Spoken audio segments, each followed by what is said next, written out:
For millions of children across the country, school meals are a lifeline, providing many with half or even more of their daily calories. And for some, serving is the only consistent source of nutritious food.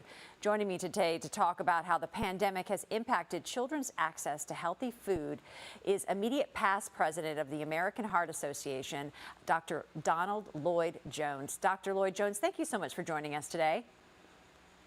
Thanks, Claudia. It's great to be with you. Let's talk about how the pandemic has continued to impact nutrition security for families in the U.S. Yeah, so this has been true, of course, since well before the pandemic, but the pandemic really underscored for us, I think, just how vital these school meal programs can be for all of our children.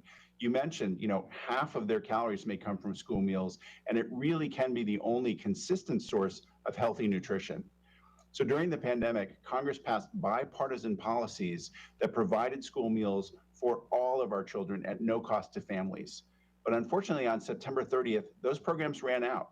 And so we're urging Congress to act now so that millions of our students don't fall off this nutrition cliff.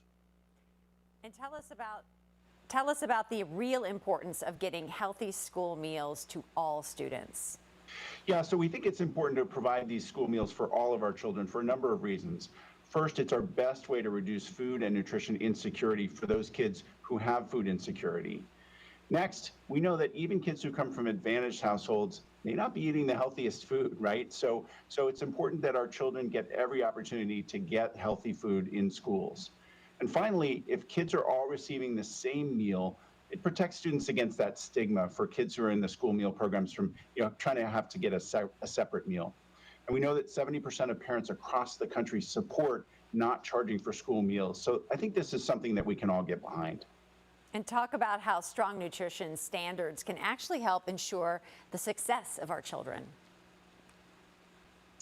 Right. So in addition to enhancing access to school meals, we also need to make sure that they follow science-based nutrition standards. And that'll mean that our kids are eating more fruits and vegetables and avoiding those foods that are high in salt or high in sugar or high in some of the bad fats. And that'll help them both boost their academic success, but also it'll help avoid some of those chronic diseases like obesity or diabetes or high blood pressure that are already affecting too many of our children. And what steps can be taken to ensure that children have access to healthy school meals? Yeah, so if we do nothing, we're going to be it's really a recipe for disaster. We're going to be in this status quo where too many millions of our children are not getting school meals. And so we're urging Congress to pass this overdue legislation to increase access to the healthy meals for all of our children in schools and to enhance and strengthen those nutrition standards. If people want to help us in this, they can text the word lunch to 46839. That's lunch to 46839, and that'll help them get in touch and urge Congress to pass this legislation. All right. Thank you so much. Great to be with you.